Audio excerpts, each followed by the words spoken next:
Assalamualaikum warahmatullahi wabarakatuh. Selamat pagi, selamat siang, selamat malam teman-teman semua yang hari ini sedang menonton video aku.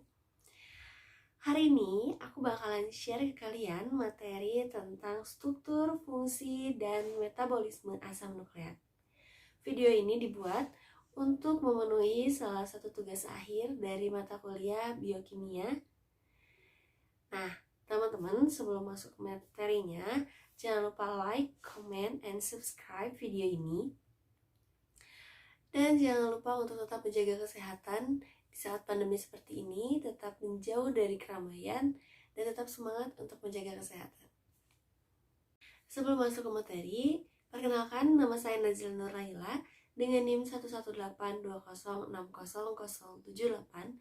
Saya mahasiswi pendidikan biologi, jurusan pendidikan MIPA di Fakultas Tarbiyah dan Keguruan UIN Sunan Gunung Jati Bandung. Nah, teman-teman pasti udah pada pernah dengar sih dengan materi asam nukleat, karena materi ini pernah diajarkan pula di aliyah ataupun di SMA, teman-teman. Masih ingat kan, pada akhir tahun 1800-an, para ilmuwan itu mulai melakukan penelitian untuk mengetahui fungsi dari inti sel atau nukleus. Nah, di saat mereka sedang mencari tahu tentang hal tersebut, mereka lalu menemukan sesuatu molekul yang belum pernah mereka lihat sebelumnya.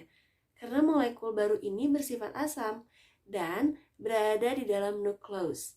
Maka mereka menamakan molekul yang mereka temukan ini dengan nama asam nukleat atau nukleotida.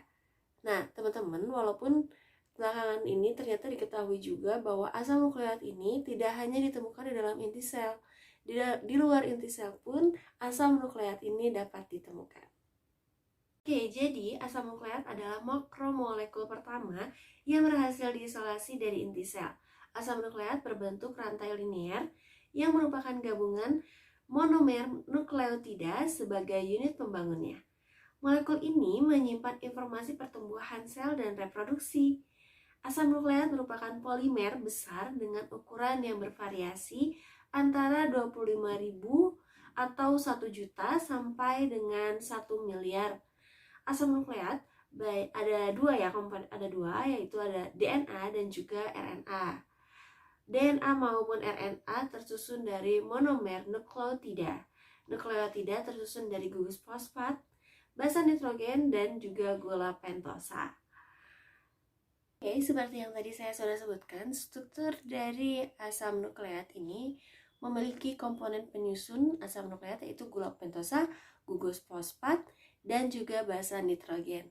Kelompok gula basa terbagi menjadi purin dan pirimidin. Purin terdiri dari adenin yang kita disingkat menjadi A dan guanin G.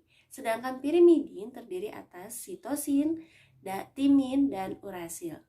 Asam nukleat ini terdiri dalam dua jenis, yaitu DNA dan RNA. Teman-teman bisa lihat ya di PowerPoint. Di sini saya sudah menampilkan struktur dari asam nukleat. Di situ ada adenin, terin, guanin, sitosin, fosfat gitu ya, udah muncul di situ. Kemudian ada DNA dan RNA, teman-teman. Bisa dilihat ya perbandingan RNA dan juga RNA. Di situ ada 3 komponen utama dari DNA dan RNA, yaitu yang pertama ada jenis gula, yang kedua ada jenis basa nitrogen, dan untaian rantai. Nah, ketiga komponen ini memiliki perbedaan antara DNA dan RNA. DNA, deoxyribose nucleic acid, merupakan komponen penyusun kehidupan. Zat inilah yang membuat lebah adalah seekor lebah dan kanguru adalah seekor kanguru. DNA adalah apa yang membuat tiap-tiap individual, apapun jenis dan spesiesnya, itu menjadi sesuatu yang unik. DNA terdapat pada semua organisme hidup, dari mulai bakteri terkecil sampai ikan paus yang sangat besar. Molekul ini tidak hanya menentukan sifat fisik seperti warna rambut, warna mata, tapi juga kemungkinan penyakit yang dimiliki. Asam ini adalah polimer yang terdiri atas molekul-molekul deoksiribonukleotida yang terikat satu sama lain sehingga membentuk rantai polinukleotida yang sangat panjang. Molekul DNA yang panjang ini terbentuk oleh ikatan antara atom C nomor 3 dengan atom C nomor 5 pada molekul deokribosa dengan perantara gugus fosfat. Secara kimia, DNA mengandung karakteristik atau sifat seperti yang pertama memiliki gugus gula deoksiribosa, yang kedua basa nitrogennya guanin, G, sitosin C, timin T, dan adenin A, memiliki rantai helix dan ganda antiparalel. Kandungan basa nitrogen antara kedua rantai sama banyak dan berpasangan.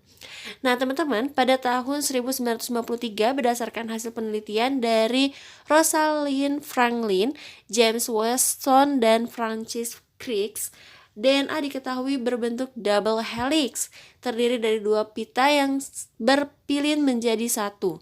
Double helix terdiri dari dua rantai, satu berwarna biru dan satunya lagi berwarna kuning. Gitu, teman-teman. Contohnya sudah saya lihat di PowerPoint slide yang saya tampilkan. Ya, di situ ada. Yang pertama, jenis gula. Pada DNA, jenis gula yang digunakan adalah deoksiribosa. Sedangkan pada RNA yang digunakan jenis gulanya adalah ribosa. Jenis basa nitrogen. Pada DNA, jenis basa nitrogennya ada A, ada G, C, dan T. Pada RNA yaitu adanya A, G, C, dan U. A itu untuk adenin, G untuk yang tadi saya sebutkan ya. Nah, C-nya itu untuk sitosin, T-nya untuk timin, U-nya untuk uranin. Dan yang ketiga adalah untaian rantai. Pada DNA, rantainya memiliki rantai yang ganda, bisa dilihat ya dari strukturnya. Dia memiliki rantai ganda yang bersifat komplementer dan berpasangan. Ketika ada G berarti bertemu dengan C, ketika ada A bertemu dengan T. Selanjutnya yaitu fungsi dari asam nukleat.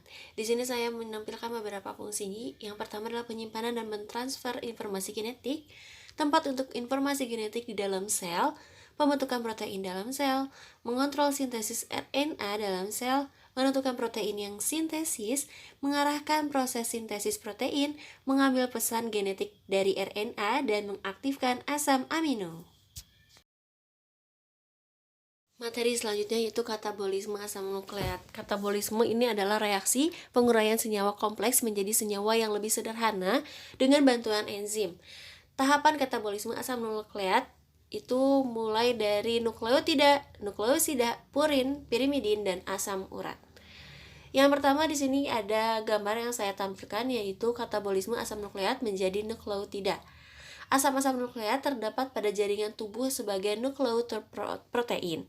Nukleoprotein dalam pencernaan akan dipecah menjadi molekul yang lebih kecil yaitu asam nukleat dan protein.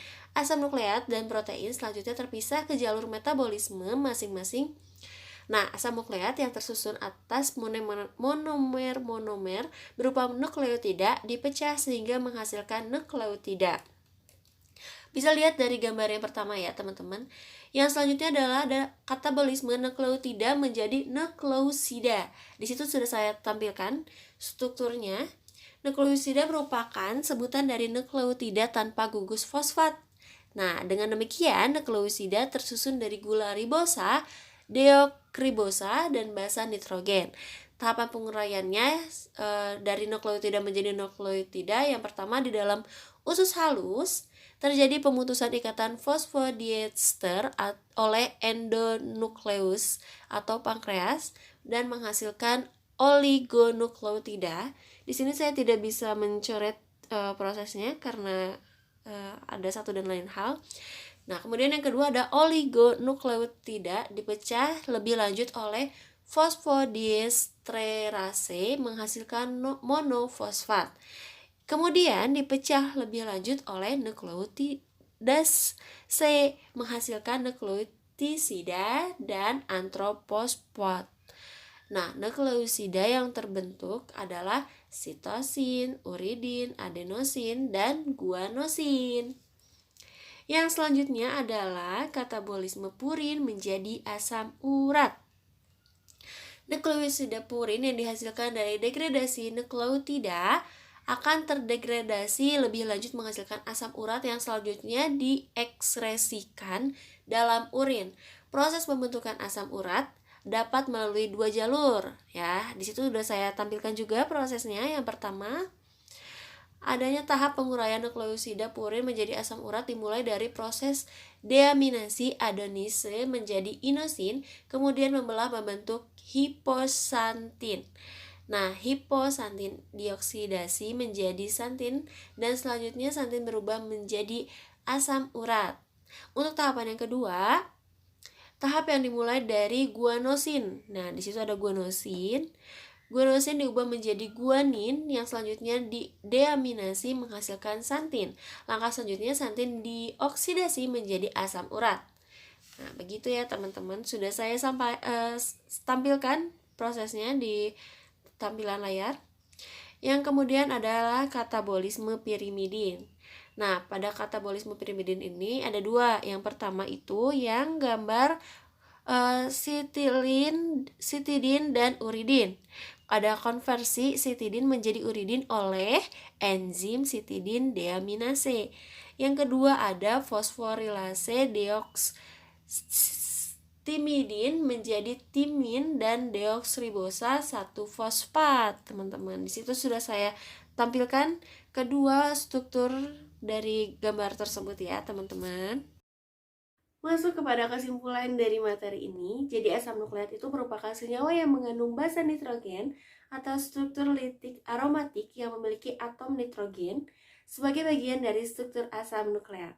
Asam nukleat dibangun oleh polimerasi nukleotida dan berfungsi sebagai pusat informasi utama untuk penyimpanan dan pengambilan informasi tentang urutan polipeptida. Saya ucapkan terima kasih kepada teman-teman yang hari ini sudah menonton video saya. Semoga bermanfaat. Dan saya ucapkan terima kasih kepada Ibu dan Bapak dosen pengampu mata kuliah biokimia yang telah membimbing kami semua. Terima kasih. Sampai jumpa di materi berikutnya. Thank you. Wassalamualaikum warahmatullahi wabarakatuh.